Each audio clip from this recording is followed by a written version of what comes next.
Hey there, startup founders and early employees. This is George Soto from Sales for Startups. I could have it all if only you were here.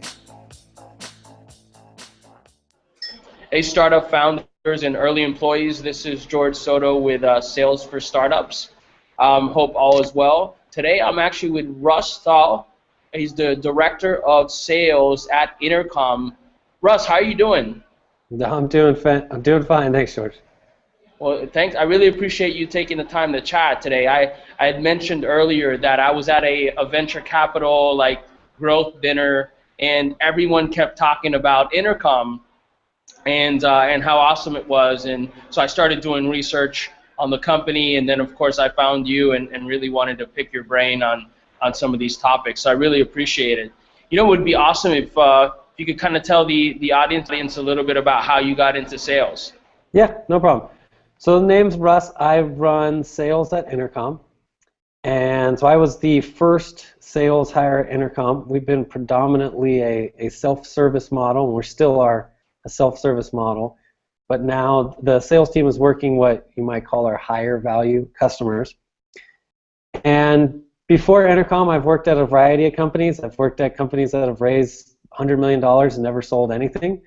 And I also had the good fortune of being one of the first members of the SMB team at SuccessFactors and watching that through way past the IPO, and just recently came from Box, where I was the first externally hired manager and helped them really scale over there. And so what got me into sales is, it's a good question, is what I really just enjoy about sales is the execution part of it. I mean, I love being on a team, but I love the execution part, and I love that it's just always changing. I almost see myself as like a psychiatrist, and that you get so many different types of customers, and you're listening to them, and the whole point of sales is listening to them to try and figure out their pains, but then to try and put them in the right solution, and then ultimately to try and maximize the amount of value. I say value where it's really, maximum amount of dollars that you can get from that. But my philosophy and what I really view sales as is a way to help people, and not just a way to force money out of people. That's awesome. It seems like you have just like a really solid and diverse set of experiences within sales. You know, Box is absolutely crushing it. I was actually chatting with Doug Landis recently, and I don't know if you know Andrew, who was also at Box for quite a while. I think he's in London now.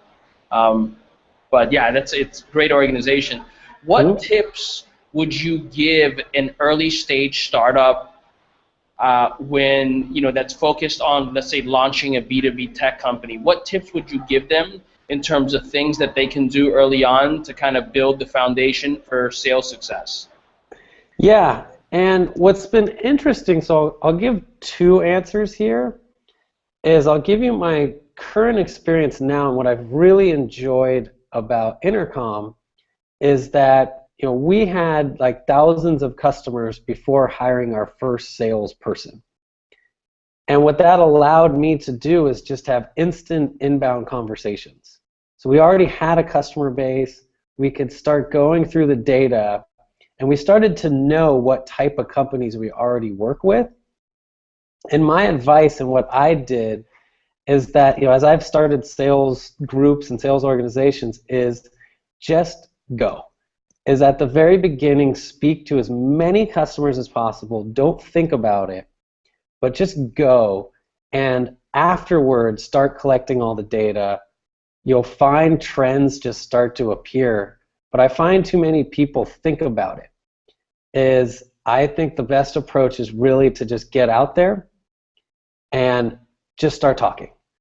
And what's been interesting for me here is that those conversations ranged from larger companies to smaller companies, and it's really been very unique just to have the strong enjoyment of the product. Just such a passionate customer base, so it makes it very easy for me to have conversations, and I think that works for us because at Intercom we do have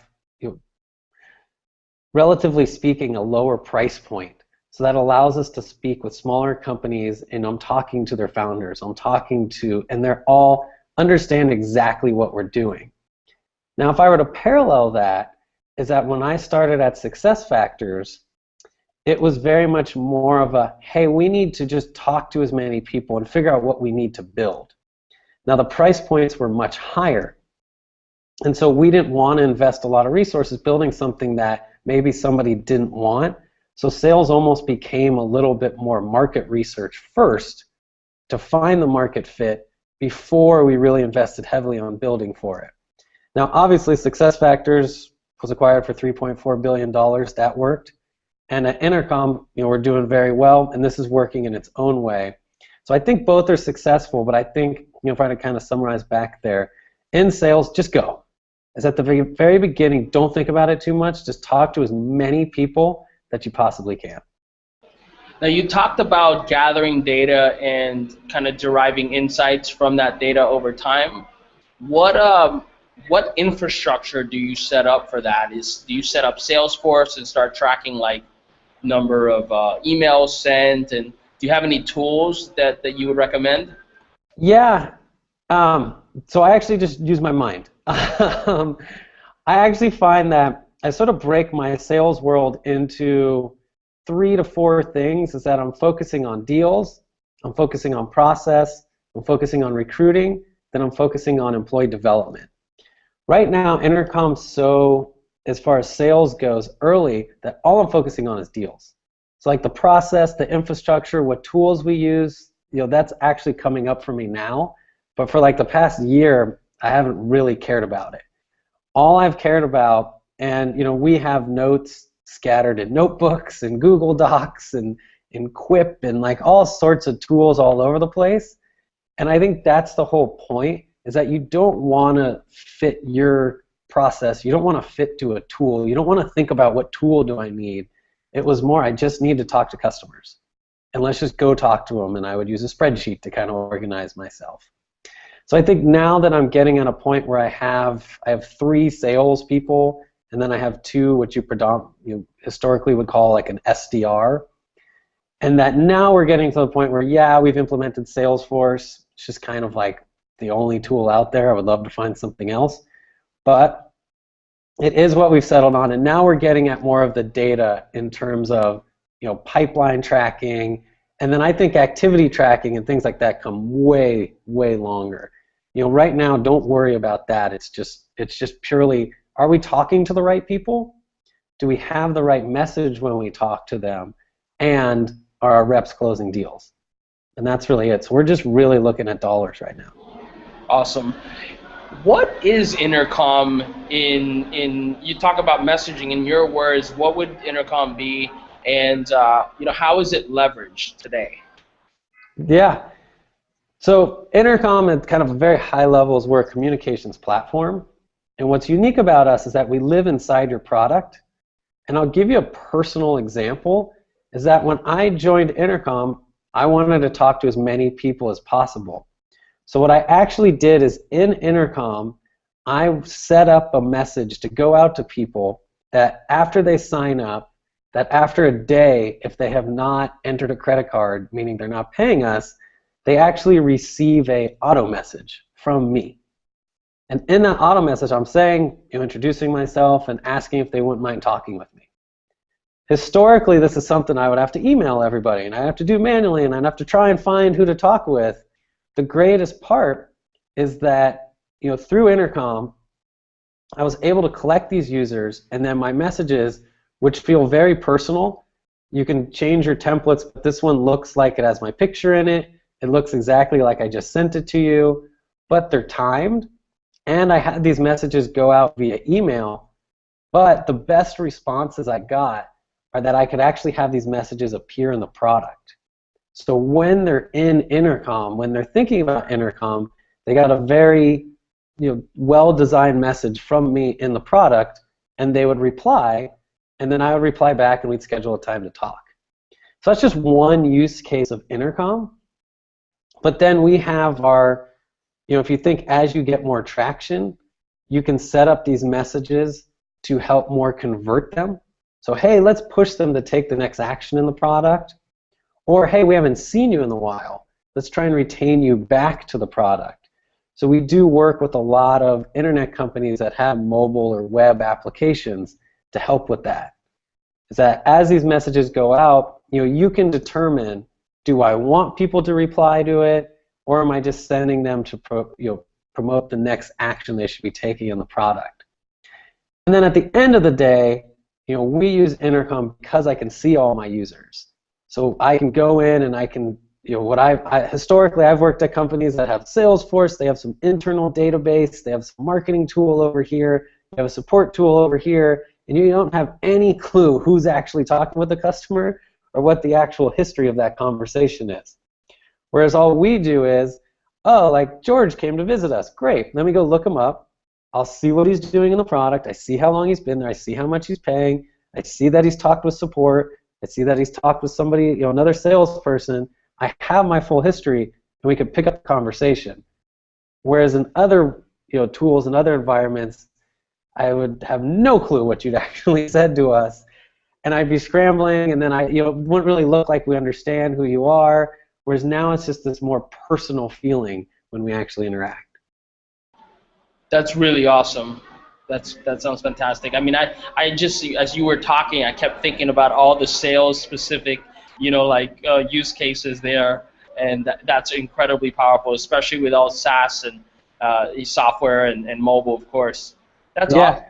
Yeah, it's actually funny. I'll give you another aside. Is I actually came to Intercom because when I was at Box during our free trial process, I went, man, we're sending, you sit and you just wait to see somebody like upload files and invite a collaborator. And then you send out this email. Like you actually send out the email and you're waiting for them. And I saw my CEO, Owen, speak, and I saw the product and went, oh my gosh, this makes perfect sense. Got a demo it over at Box. It didn't totally work out, but I was like, I want to work there. I'm like, this product makes so much sense. This would like really streamline how you interact with people during trials and self-service or freemium approaches. That's ultimately why I came and worked here. Nice. Now you say you have 3 people and 2 SDRs right now. Are you guys hiring? If someone wanted to get in contact with you, should they tweet at you? And is there a specific URL that they can go to for looking up new opportunities? Yeah, we'll probably be hiring in January. I'll definitely be looking to bring on more like SDRs, so people right out of college, maybe like 1 year experience, and then sales reps as well. Like the predominant sales reps we're bringing in right now have maybe 1 to 2 years experience. Maybe they haven't been closing, but they've been in that like lead gen role or development role, or maybe they have just about a year of closing. That's really what I'm looking for, is people that are on the upswing of their sales career. And you can just email me directly. It's Russ, R-U-S-S, at intercom.io. Then feel free, obviously, to check out our website, just www.intercom.io. Awesome. Russ, thank you so much for your time. I really appreciate it. And I'm sure a lot of the founders and early employees here looking at this interview are going to take that feedback and implement it. I love the just go talk to as many people as possible, just get it done. I totally get that. I really appreciate it. Yeah, no problem. And if anybody else has questions, you can email me as well. Cool. All right, right on. Well, have a great day. Yeah, you as well.